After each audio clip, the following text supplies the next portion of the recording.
నమస్కారం అండి. మనం ఇప్పుడు అన్నపూర్ణ గారు రచించిన 'విలువైనది' అనే కథను విందామా? ఆఫీస్ నుంచి వస్తూ ఒక 10 స్వీట్ బాక్సులు తెచ్చాడు రాజీవ్. వాటిని చూడగానే రేఖకు ఒళ్ళు మండిపోయింది కానీ రాగానే పోట్లాట పెట్టుకోవడం ఎందుకని సౌమ్యంగా నేను చెబుదామనుకుని మర్చిపోయాను. 2 రోజుల్లో దీపావళి. పని మనిషికి, కార్ డ్రైవర్కు, ఇరుగు పొరుగు వారికి స్వీట్స్ పంచాలి.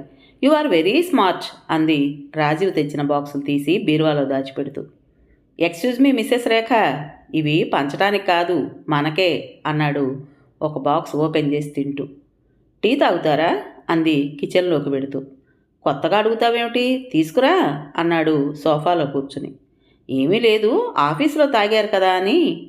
టీ చేసి తెచ్చి ఇచ్చి స్వీట్ బాక్స్ని అక్కడి నుంచి తీయబోయింది. అలా ఉంచు, తర్వాత నేను తీస్తాను అని వారించాడు రాజీవ్. టీతో పాటు బాక్స్ పూర్తిగా ఖాళీ అయింది. అది కాదండి, మొన్న బ్లడ్ టెస్ట్లో కొలెస్ట్రాల్ ఎక్కువగా ఉంది, మీరు స్వీట్స్ పూర్తిగా మానుకోవాలి అని డాక్టర్ గారు చెప్పారు, గుర్తుందా? డాక్టర్ అలాగే అంటాడు. నాకు స్వీట్స్ అంటే ప్రాణం. ప్రతిదానికి భయపడుతూ బతకాలంటే నాకు చిరాకు అన్నాడు రాజీవ్. మీరు జీవించేది మీ ఒక్కరి కోసమే కాదు, నా కోసం, పిల్లల కోసం కూడా. అదంతా ట్రాష్. నేను నా కోసమే జీవిస్తాను, ఇంకొకరి కోసం ఆలోచించను నిర్లక్ష్యంగా అన్నాడు రాజీవ్. రేఖ చేసేది లేక నిస్సహాయంగా ఉండిపోయింది. రాజీవ్కి 2 సార్లు ప్రాణం మీదకొస్తే డాక్టర్ చాలా జాగ్రత్తగా ఉండాలి, ఫుడ్ హ్యాబిట్స్ మార్చుకోవాలి, ఇది మీ ఫ్యామిలీ అందరికీ జెనెటిక్ ప్రాబ్లం అని అన్నాడు. కానీ వింటేగా. పార్టీలకు వెళ్ళడం మానడు, డ్రింక్ చేయడం మానడు. ఏడ్చి గోల పెడితే, రేఖ నీకు పిల్లలకు లోటు రాదు, వాళ్ళకి పెళ్లి చేశాం, 3 విల్లాలున్నాయి, ఇంకా బ్యాంకులో 4 కోట్లు ఫిక్స్డ్ డిపాజిట్స్ నీ పేరునున్నాయి, నువ్వు కూడా లైఫ్ ఎంజాయ్ చేయి, నన్ను మాత్రం కంట్రోల్ చేయాలని చూడకు అంటూ పెద్ద లెక్చర్ ఇస్తాడు. లైఫ్ని ఎంజాయ్ చేయడం అంటే తినడం తాగడమేనా? మోయలేనన్ని నగలు కొనుక్కోవడమా? 4 బీరువాల నిండా చీరలు నింపడమా? కాదు కదా. భార్యాభర్తలు కలిసి ప్రపంచం చూడాలి, ఇద్దరూ ఒక్కటిగా ఉండాలి, కలిసి పార్టీలను చేసుకోవాలి, అందులో ఆరోగ్యకరమైన ఆహారము ఉండాలి, ఇద్దరూ ముచ్చటపడి పుట్టినరోజుకి, పెళ్లి రోజుకి గిఫ్ట్లు ఇచ్చుకోవాలి, అంతేగాని ఎవరి దారిన వాళ్ళు కొనుక్కోవడం కాదు. కలిసి తిరగాలి, ఒకరి కోసం ఒకరు అన్నట్టు ఉండాలి. పిల్లలిద్దరికీ పెళ్ళిళ్ళు అయ్యాయి. వాళ్ళు ఒకరు యూకే, ఒకరు కెనడాలో ఉన్నారు. ఒక్కసారి వెళ్ళి పట్టుమని నెల రోజులు ఉండలేదు. కంపెనీ వర్కు, ఇన్కము, బిజినెస్ అంటూ లెక్కలు వేస్తాడు. ఇక రేఖ ఒక నిర్ధారణకు వచ్చింది, జరిగేది జరగని అని. రాజీవ్ తల్లిదండ్రుల టైం నుంచి ఫ్యామిలీ డాక్టర్ మధుకర్. ఆయనకు అందరి స్వభావం తెలుసు, ఏం చేయగలడు. రేఖ వంటలో ఎలాంటి కొలెస్ట్రాల్ లేకుండా జాగ్రత్త పడుతుంది, కానీ ఆమె ఒక్కతే తింటుంది. ఇలా చప్పిడిగా తినలేను అంటూ హోటల్ నుంచి నాన్ వెజ్ తెప్పించుకుంటాడు రాజీవ్. ఇవన్నీ తెలిసిన డాక్టర్ ఒకసారి రాజీవ్ జీవితకాలం అంచనా వేసి రేఖతో ముందుగానే చెప్పేశాడు. ఈ విషయం పిల్లలతో చెప్పింది రేఖ. మీ డాడీ గురించి మీకు తెలుసు, నా అదృష్టం బాగుంది, మీరు ఆయన్ను చూసి నన్ను అర్థం చేసుకున్నారు, నాకు నచ్చేలా పెరిగారు, నాకు విలువిచ్చారు. మీ డాడ్ అంటే భయం, ఆయన అలవాట్లను చేదరించుకుని ఎన్నటికీ మేము దారి తప్పము, బాగా చదువుకుంటాము అన్నారు. చదివి నేను గర్వపడేలా స్థిరపడ్డారు. మీ డాడీ పట్ల మీకు అవగాహన ఉంది. మీ మీద ఆయనకు తండ్రిగా ప్రేమ ఉన్నా ఖరీదైన వస్తువులు కొని ఇవ్వడం వరకే. మీతో గడిపింది చాలా తక్కువ. ఎప్పుడూ నా గురించే మీరు బాధపడేవారు. మీకు ఒక నిజం చెప్తున్నా, ఏదో ఒకరోజు డాడ్ లేరు అని కబురొస్తుంది. సిద్ధంగా ఉండండి, ధైర్యంగా ఉండండి. అప్పుడు నేను ఇలా చేయదలుచుకున్నా.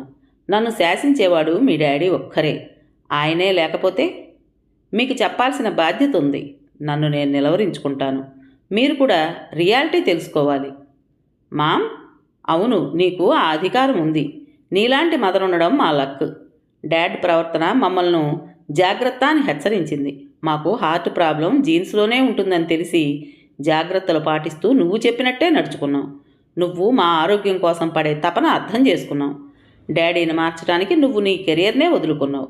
ఇంటి దగ్గరే ఉండేదానివి. డాడీ మమ్మల్ని హాస్టల్కి పంపాలని నీతో వాదన వేసుకుంటే ఎదిరించి నా పిల్లలు నా దగ్గర విలువలతో పెరగాలని, అనాథల్లా అమ్మా నాన్నలకు దూరంగా ఉండడం సహించనని మా పట్ల ఎంతగానో శ్రద్ధ తీసుకున్నావు. అదంతా మేము ఎన్నటికీ మర్చిపోం. మామ్, ఇప్పుడు మా వంతు బాధ్యతగా నిన్ను చూసుకుంటాం. ఇక్కడ నీకు ఎన్నో అవకాశాలున్నాయి. నచ్చిన ఫీల్డ్ ఎంచుకుని సంతోషంగా ఉండు. ఎడ్యుకేషన్, బిజినెస్ ఏదైనా అంటూ ప్రోత్సహించారు. రాజీవ్ సరైన దారిలో పయనించి ఉంటే అతడు కూడా 100 ఏళ్లు జీవించి పిల్లల అభివృద్ధిని చూసి సంతోషించేవాడు. నాకు ఈ ఒంటరితనం ఉండేది కాదు.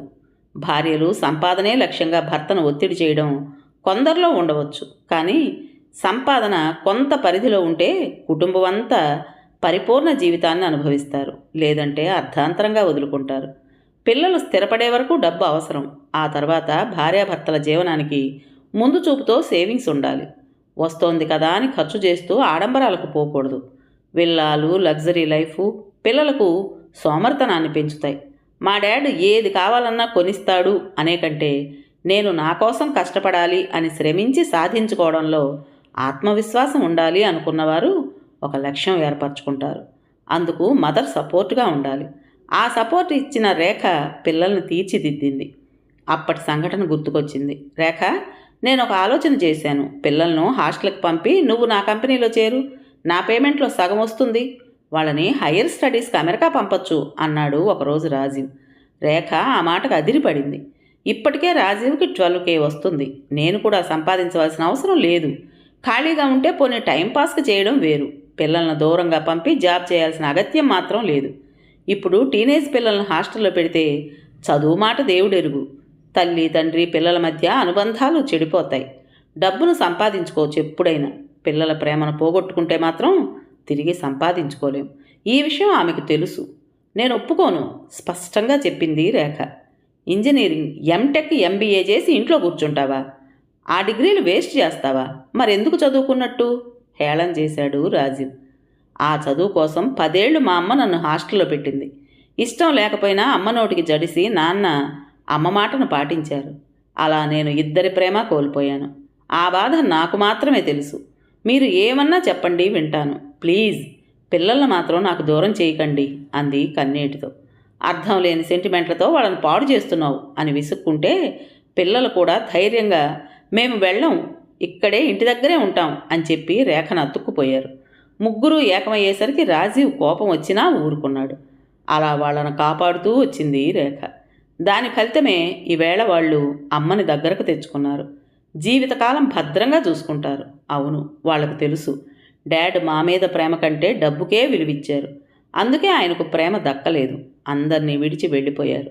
ఏదైనా సంపాదించవచ్చేమో, విలువైన అమ్మ ప్రేమ ఎక్కడా దొరకదు. అది వాళ్ళు వదులుకోరు. కథ పేరు విలువైనది. రచించిన వారు ఏ. అన్నపూర్ణ గారు. విన్నారు కదండి. మరి ఈ కథ మీకు నచ్చిందా? నచ్చినట్టయితే లైక్ చేసి మరో నలుగురికి షేర్ చేయండి. అలాగే ఈ కథ పైన మీ విలువైన అభిప్రాయాన్ని కామెంట్ బాక్స్లో తప్పకుండా తెలియజేస్తారు కదా.